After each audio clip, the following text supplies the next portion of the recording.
Okay. Yeah, what's up guys, inakuaje hapa ndugu BX Speeches aka Mr. Visionario, na leo tuna kwenye exclusive interview. Nipo na mtu matata sana, ni uwezo kufanya jambo hujamuongelea hapa Zaleka. Inakuaje bro? Fresh, mambo yanasemaje? Au nyama sana ndugu yangu. Yeah, poa, nashukuru kwanza kwa wito wetu. Yeah, unajua si ni media mpya, bado tunajitafuta, lakini pia tunawatafuta.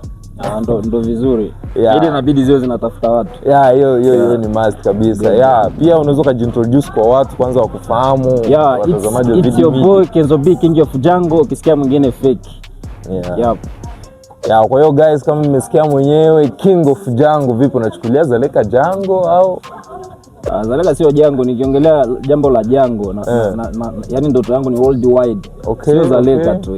Yani wewe ni msanii ambao una view ya worldwide, bali zaidi. Bali sana. Of course.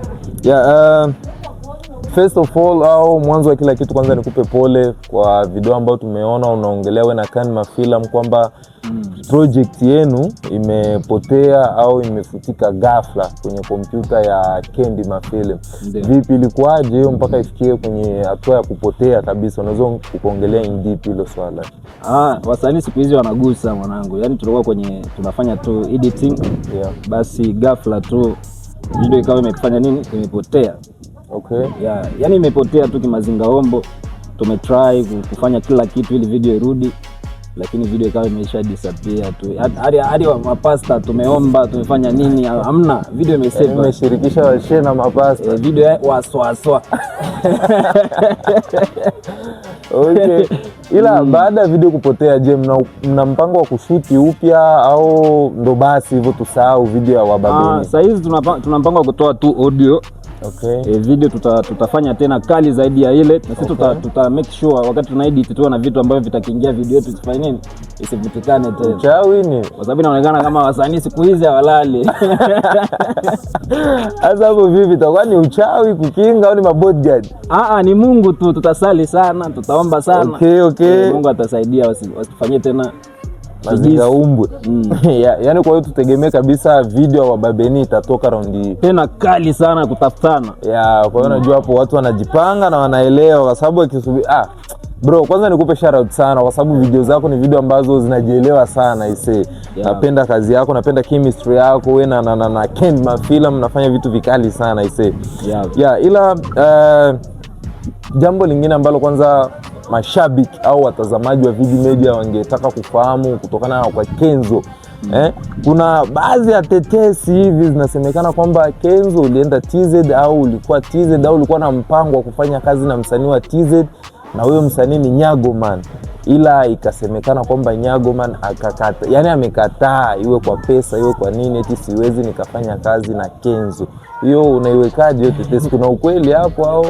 Ni uongo mwanangu. Mimi sijawahi kuwa na ndoto ya kufanya collab na Nyagoman. Nilikuwa huko na nini, nilikuwa Nyarugusu. Sikufurahia, lakini yani hali tu haikunifurahisha. Wakina Nyago niliwaona wote, lakini sikuwahi hata kuongea nao. Okay. Lakini sijui that time nilikuwa sijui nilijisije tu. Sikuwa na ule muda wa kuwatafuta nini, nilikuwa nafanya mambo yangu tu ya maisha yangu, kuangalia familia, unajua tena. Okay. Sasa unasema eti kama haujawahi kuwa na ndoto ya kufanya kazi na Nyago, na unajua Nyago siku hizi ndo anajiita mbuzi, yani tukisema mbuzi ni goat, mbuzi la Kibembe, yani kwa Kiswahili ni goat wa Wabembe. Mtu ashajiita mbuzi yani anategemea kuchinjwa one day. Mtu akijiita mbuzi yani atachinjwa tu. Kwa hiyo tutegemee siku moja Nyago anachinjwa. Atachinjwa, sasa ashajiita mbuzi. Mwisho wa mbuzi ni kwenye machuni. Basi. Nimependa. Ila no. Kwa hiyo tusitegemee siku moja kabisa kuja kufanya kazi na Nyago. Tutafanya tu inshallah, si pesa. Okay. Collaboration ni pesa, lakini sijawa na mpango. Nikiwa na mpango sintafuata hata yeye anaweza kanifuata tu. Okay. Kwa hiyo tegemee kabisa kitu kinatoka, kwa sababu unafanya muziki wa Kibembe naye wa Kibembe. Kwa hiyo mimi muziki wa Kibembe nimefanya kama zawadi. Okay. Kwa Bembe, kuonesha kwamba mimi ni Mbembe. Okay. Sio eti muziki ambao nitaimba forever eti nini, no. Naweza nikaimba Kiingereza na changa na Kibembe kidogo kwa sababu ni lugha yangu, kuiheshimu tu. Okay. Ile ni zawadi, ile Wababeni ni zawadi kwa Bembe. Okay. Shout out sana kabisa. Sasa Bembe wenzangu wa Bembe zando washaanza kufanya mambo yaje, lakini peshi. Wabembe wenzako kama kina nani? Si wabembe tu wazee wa kambini Okay, ila tukiongelea hapo kwa wabembe hapo, siku 2-3 nyuma hapa tulipiga story na Jaydala. Kuna jambo ambalo Jaydala amegusia kusema eti, yani ameongea kwa ujasiri na uhakika. Jaydala ndo nani kwanza? Jaydala mzee wa pisikali kwa sasa. Huyo ambaye ni pisikali ndio Jaydala. Oh.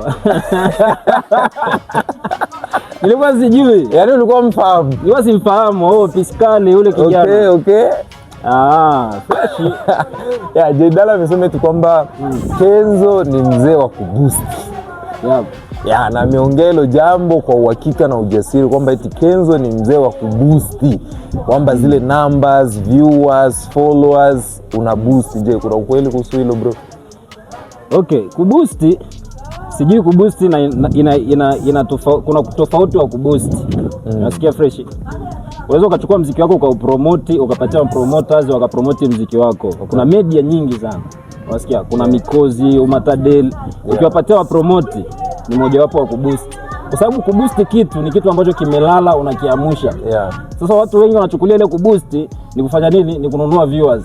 Hajaongea huwa na boost, ananikubalia kwamba huwa na promote. Sasa kwenye kuboost ambao ameiongelea yeye ni ile ya maroboti. Ya maroboti. Basi mtu akiongea kitu yani na yeye anakifanya. Yani ndio anajua kwa sababu mimi sikijui. Unasikia vizuri? Kwa hiyo yeye Jaydala na boost. Kwa sababu mimi kuboost sijawahi kujua wana boostije. Yeye kama anajua kuboost atanifundisha njia gani ya kufanya ili jua njia gani ya kufanya ili kuboost, kwa sababu mtu akiongea kitu yani anakijua hicho kitu. Na kwenye alipokuwa anaongelea masuala ya kuboost ameongelea jambo kuhusiana na account yako ya TikTok kwamba una followers zaidi ya 200,000, lakini tukija kuangalia likes ni kama kuna likes 30, kuna likes 20, ikipanda sana ni 100 nini. Wewe kwanza angalia hapo ni kweli. Ni hivi, kuachana kwanza na maoni yangu mimi, muhusika mwenyewe ndo tunaye hapa. Mimi kusema ukweli hapo zamani account yangu ilikuwa na shadow ban. Inaitwa shadow ban. Watu wa mtandao wanaelewa. Walikuwa wameiban kutembea.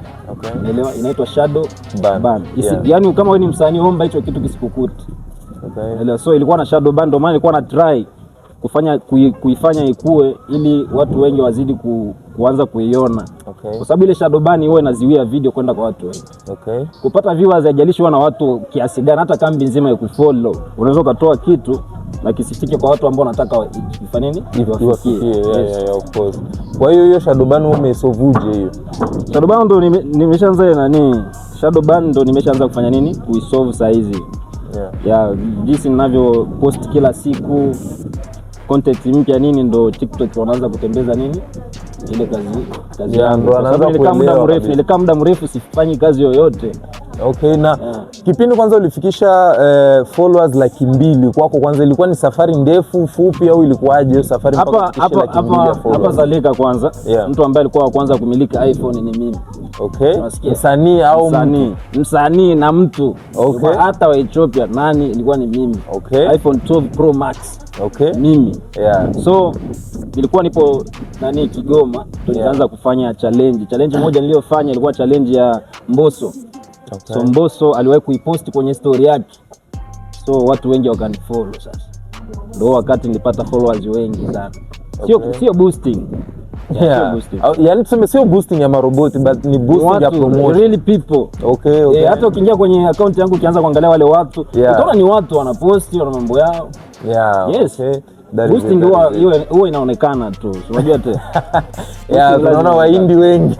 Utaona Wahindi wengi, wazungu kama ule ambaye amesema nimeboost, utaangalia utaona wazungu wengi nini. Utajua kumbe huyo ndo master. Wewe anatuguza mbi zake kwa jina lako yani anapaka zambi mafuta. Na pia jambo lingine ambalo tungetaka kufahamu na pia mashabiki wa Vidi Media au watazamaji wa Vidi Media ni kuhusiana na kipindi cha Vibe Killer ambao Bonex Bujiriri alifanya mahojiano hapa juskati tu hapa na Alex Frederick. Akaongea kwamba kuna kazi ambao alifanya na Kenzo, Bonex. Kuna kazi ambao alifanya na Kenzo, hiyo kazi ilikuwa inaitwa Tekero. Na akasema eti kwamba kulikuwa misunderstand pale kati yako wewe na Bonex kutokana na namna kuposti wimbo. Akasema eti kwamba kuna wimbo fulani ambao mlitoa ambao ndio wa Tekero, yeye akaenda kuposti wimbo wote kwenye TikTok. Kwa hiyo hapo ikawa mwanzo wa mabishano, ikafikia mpaka kipindi wewe na Junior Beats kumcancel kwenye project ijayo, na ile project ilikuwa ni Mona Lisa. Ukaimba wewe, ukaichukua wewe, cause umeshawishiwa na Junior Beats. Hiyo tetesi unaiwekaje? Hiyo story unaiwekaje wewe? Yule Bonix ni jamaa ni jamaa ambaye nilitaka kumsupport Tekero. Okay. Nikamwambia dogo, nakuletea producer wangu video, usijali inanihusu. Okay. Fanya gharama zako zote, tunaenda tunashoot muziki. Promotion nikamwambia oya, usiwe na pupa ya kutoa muziki. Tulia tufanye promotion nzuri, muziki ufanye nini? Uende worldwide. Sasa dogo tukamwambia muziki huu hautakiwi kutoa saa hizi. Anza challenge TikTok. Okay. Dogo akachukua muziki wote. Mimi nilimtumia video. Kwanza nani director alikuwa amekata. Huyu dogo naona ana pressure, usimpe. Ana pupa. Ameshaona kitu bro. Mama kitu anasema video kali sana international. Kama hujawahi kufanya video kali, lazima ukiona kitu kikali uwe na nini? Unapupa na ile shauku. Dogo kanipigia simu, nitumie video. Nikamwambia haya poa, nikamtumia video. Dogo akachukua video nzima akaweka TikTok nzima. Okay. Napita mitaani nasema wanangu wanaanza kunishtua. Kenzo, naona siku hizi mna style ya kutoa video mnaweka yote TikTok. Video gani? Nani? Nikakumbuka nina project na ule dogo, nikamsearch. Nikakuta video nzima. Niko wapi? TikTok. Video quality, video ambayo ina gharama, unaweza kuweka TikTok nzima. Sasa nikupe wewe nafasi, wewe ndio mimi kama msanii. Mimi nifanye mambo kama hayo, utajisikiaje? Ni vibaya, of course ni vibaya. Nasikia. So video kapiga 6K kule nani TikTok. Zaleka nzima imeshaona. Dogo kavuta jioni. Baada ya kuvuta jioni kapost YouTube. Anataka tupromote kitu gani? Na watu wameshaona. Mimi nikaishit hiyo project, nikamwambia dogo tutafanya kazi nyingine. Okay. Kuhusu swala la hiyo project nyingine, wimbo ni wa kwangu, sio wa kwake. Mona Lisa. Ni Mona Lisa niliimba kitambo, hata tukiingia TikTok kwenye private zangu utaiona ni ya zamani sana, hata hajaanza kuimba. Unasikia? Wimbo tumekutana, tumeenda naye mjini. Sasa ule wimbo sasa tukauplay. Dogo akasema, brother, mbona huu wimbo verse 2 haujaimba? Akasema nisaidie brother, nataka nipige verse 2 kwenye huu wimbo. Nikamwambia dogo, chukua. Unasikia? Chukua, haina tatizo. Yaani ukambless. Sasa nikawa na collab na msanii mwingine Another Day, nikaplay ule wimbo. Baada ya kuplay ule wimbo, yule msanii akakubali ule wimbo, akasema huu wimbo mkali, mimi nitapiga verse 2. Sasa mimi nilikuwa kufuata upepo, nifuate. Mimi nakwenda na upepo mwanangu, nikasema producer, toa verse chafu hii hata nyingine. Yaani kwa kiufupi verse yake ilikuwa chafu. Ni chafu, chafu tu. Sasa semaje? Sasa mimi naacha msanii mkubwa niweke msanii mdogo. Alikuwa msanii gani wewe? Sitomtaja. Ila tumepita kwenye YouTube channel yako, wimbo Mona Lisa hatujauona. Bado haijatoka, ni project ambayo ipo studio. Okay. Na mnatarajia at least kuiachia lini? Mwezi wa 7 tu hapo. Okay, kwa hiyo tusubirie Waba Beni kisha tunakuja na Mona Lisa. Mona Lisa inakuja. Okay, so that is it. Ila kuna jambo ambalo mimi sijalielewa hapo kati yako na Bonix. Ila vipi kwa sasa relationship yenu iko je, kutokana na hiyo yote misunderstanding iliyotokea, au je tunaweza tukategemea hapo the next collab au? Mimi mwenyewe nimeshtuka kuona anaongea mambo kama yale, nikasema kumbe dogo ana kinyongo. Unajua nyinyi watu wa media mnafanya watu ongee mambo ambayo yapo ndani sana. Ule dogo mzuri saa hizi nimeshangaa kwenye media anaongea na ujasiri. Ameongea ukweli. Mimi nilikuwa naongea naye vizuri before that day, tulikuwa tena naye. Tumeenjoy, kumbe dogo kasharibu.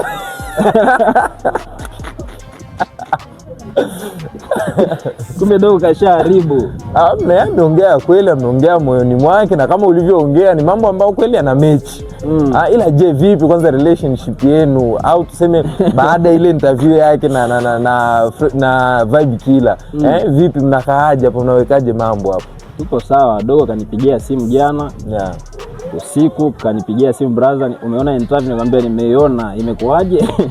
Dogo nikamwambia fresh, mimi sina tatizo, nimeona umeongea. Umefanya vizuri kuongea kwako ya nini, ya moyoni. Akasema kweli. Akaniambia bana, ile siku mimi nimekasirika, nimemind, ila sikutaka kukuambia tu. Na tayari umeshaambia watu wote. Sasa kama umefanya nini? Hajakwambia, amesema kwa watu wote. Sasa watu wote, nikamwambia ina tatizo mdogo wangu. Okay, sawa tu.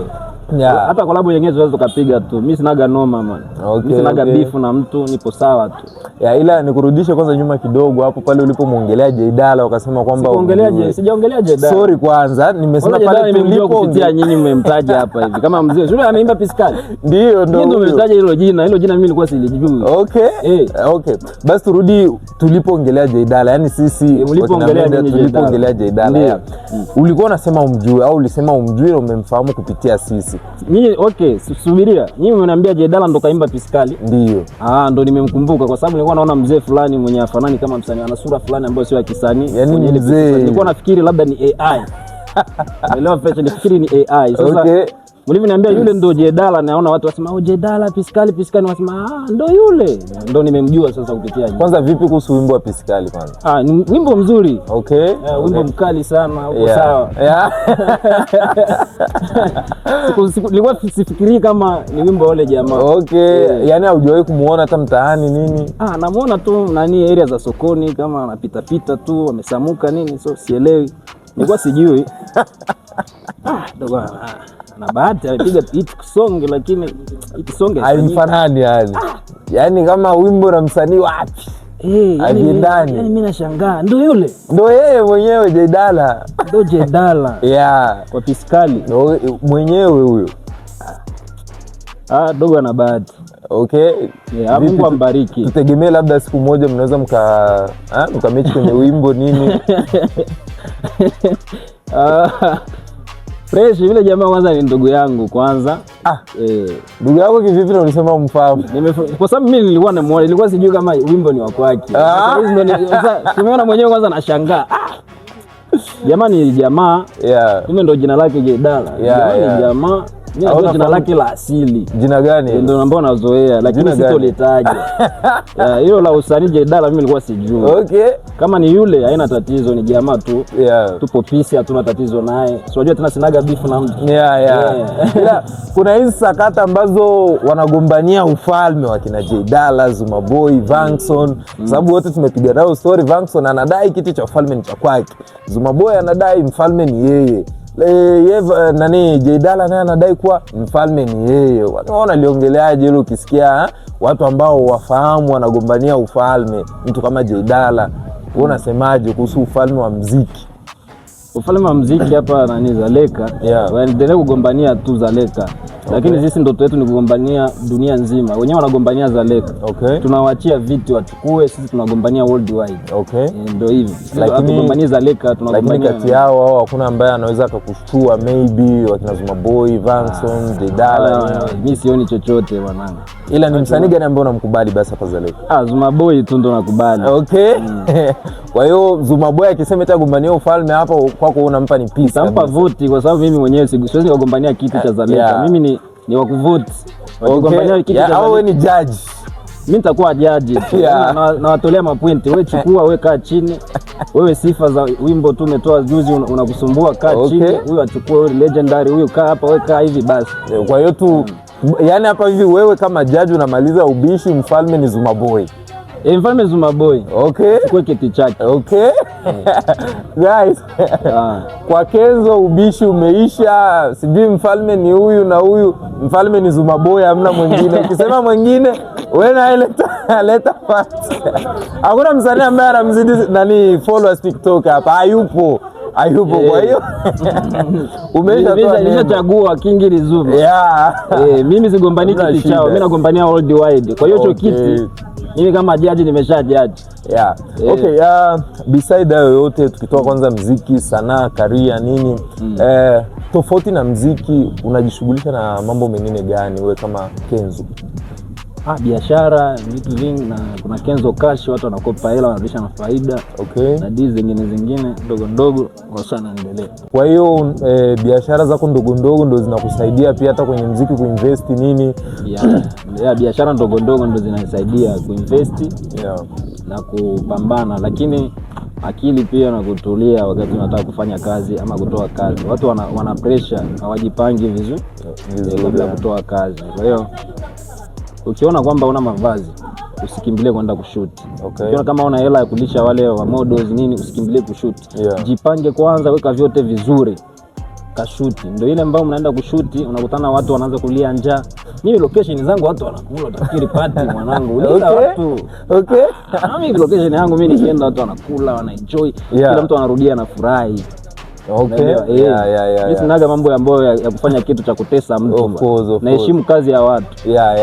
Na tukitoa kwanza kazi nini, umesema kwamba biashara ndogo ndogo ndo zinakusaidia kuinvest kwenye muziki, but kuna yule mamsi ambaye anakutuliza pressure nini, kama yupo unaweza kumtaja au dem? Yesu demo hapo mwanangu kipengele. Sitaji demo hapa hivi.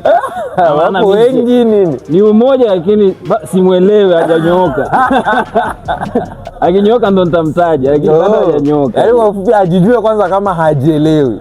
Yeye popote ambapo alipo hajajielewa. Akieleweka nitamtaja. Hauwezi kutaja mtu ambaye hajaeleweka. Hujui yupo na nani, yupo na wewe tu ama yupo na watu wangapi. Utakuja kumtaja unaharibu brand.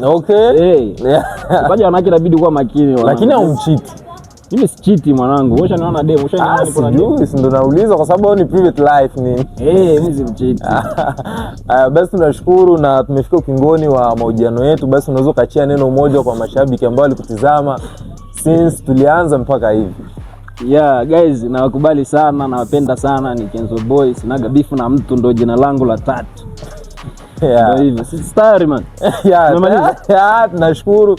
Guys, hapa ilikuwa ni ndugu yenu Biax Pictures kwenye exclusive interview. Tulikuwa na Kenzo Boy, King of Jungle. Kwa hiyo tunaomba muendelee kutufollow, muendelee kusubscribe kwenye YouTube channel yetu, Vidi Media Updates. Guys, see you.